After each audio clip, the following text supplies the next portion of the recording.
Bonjour, les 37 mouvements essentiels, mouvement numéro 16, le vol oblique.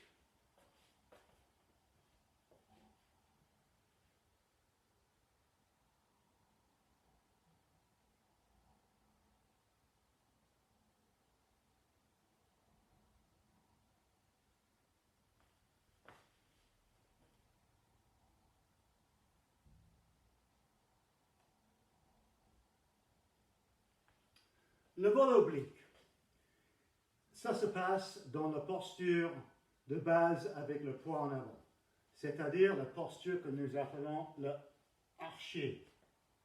Cette posture comme ça.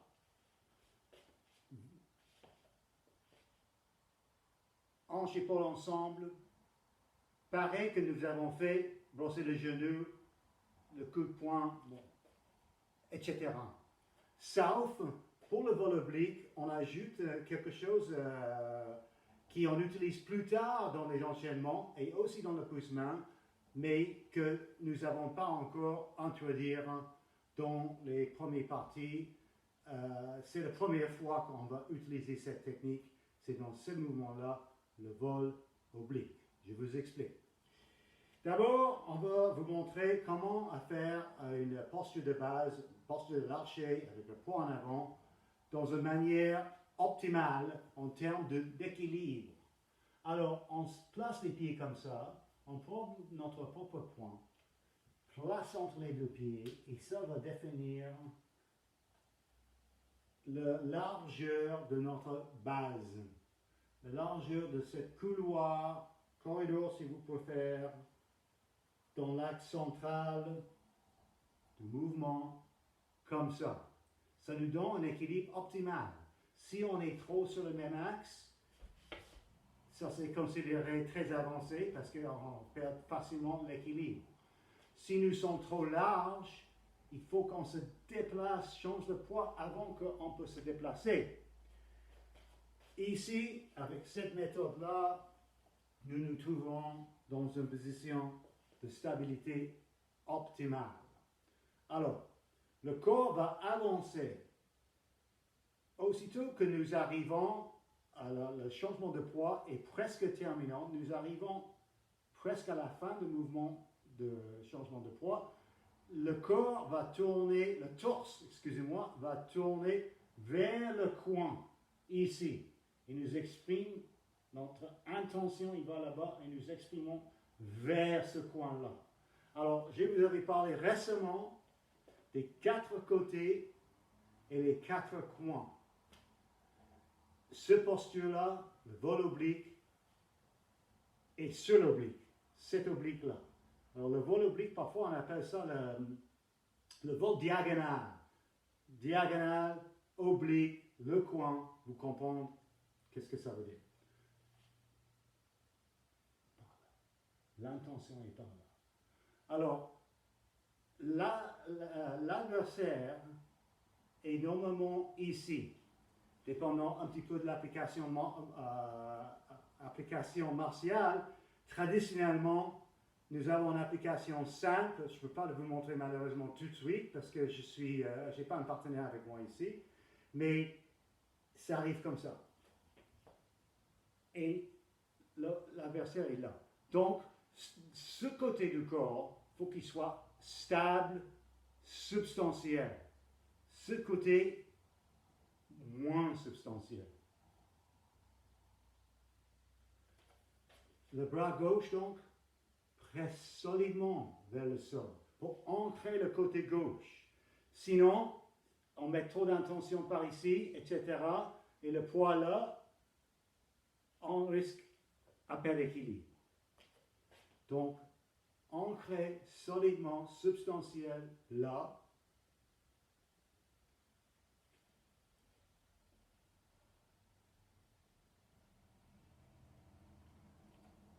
Qu'est-ce qui s'arrive ici est quelque chose, comme je vous l'ai dit tout à l'heure, qui est la première fois qu'on fait dans le tai chi.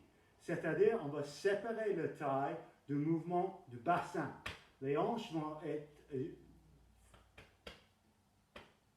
gelées, c'est pas le mot, figées, ne vont pas bouger, mais le torse va bouger hauteur, comme ça. Vous pouvez essayer comme ça, si vous, parce que certaines personnes ne sont pas ces différentes parties du corps. C'était une étude de connaître votre corps et être capable de faire certaines choses avec. Ce n'est pas toujours évident de sentir les différentes parties. Alors ici, ça nous donne une simple méthode pour sentir la différence. Là, les hanches, il ne peut pas bouger, évidemment. Mais le torse, oui, à partir de là, ici, la taille.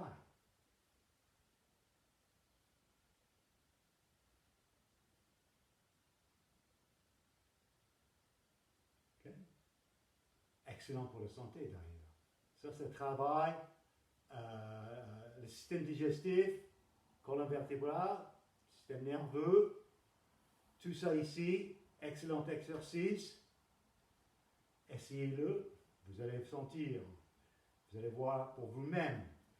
Aussi, le vol oblique est une excellente posture pour pratiquer le jam jong, c'est-à-dire les positions immobiles debout. Bien sûr, avec le vol oblique, on peut le faire sur les deux côtés.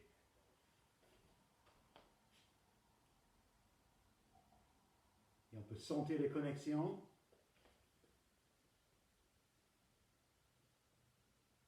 Alors, si vous avez quelqu'un dans votre environnement qui peut vous aider un petit peu de sentir certaines connexions, ça va renforcer la stabilité et l'équilibre de vos mouvements. Je vous explique.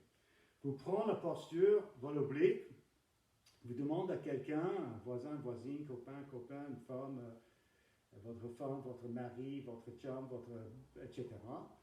Et de juste placer la main sur différents côtés de votre corps, devant, côté, en arrière, et mettre un petit peu de pression.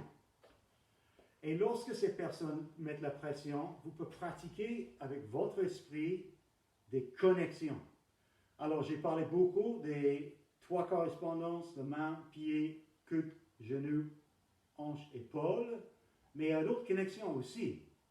Alors, quand nous sommes dans une position immobile, nous avons le temps de sentir, par exemple, une connexion entre ce parti du bras et ce cuisse opposé, ou hanche, épaule croisée. Pas facile de sentir, mais c'est possible.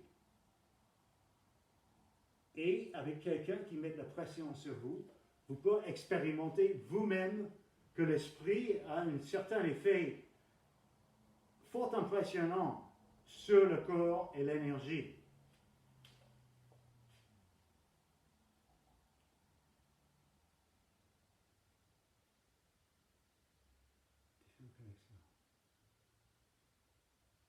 Et vous regardez jusqu'à l'infini. Si vous regardez, là vous pouvez essayer avec quelqu'un, si vous regardez proche, disons qu'il y a un objet juste devant vous, là, ça c'est une affaire. Et quand vous regardez jusqu'à l'infini, ça c'est autre chose. Vous pouvez essayer vous-même, avec quelqu'un qui met un petit peu de pression sur votre corps. Vous allez sentir quelque chose assez intéressant.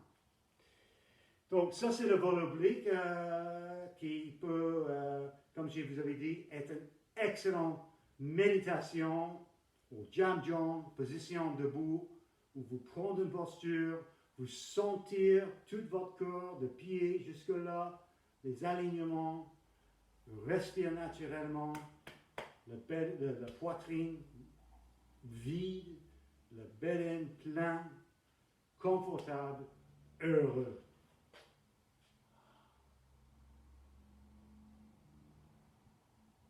Voilà, le vol oblique, le prochain mouvement, ou la prochaine séquence d'ailleurs, 17 et 18, parce que c'est une petite séquence, avec 2 superbes mouvements qui ne peuvent pas être vraiment séparés.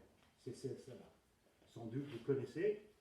Brossez le genou, demi-pas, poing en arrière, cherchez l'aiguille au fond de la mer, jusque l'éventail.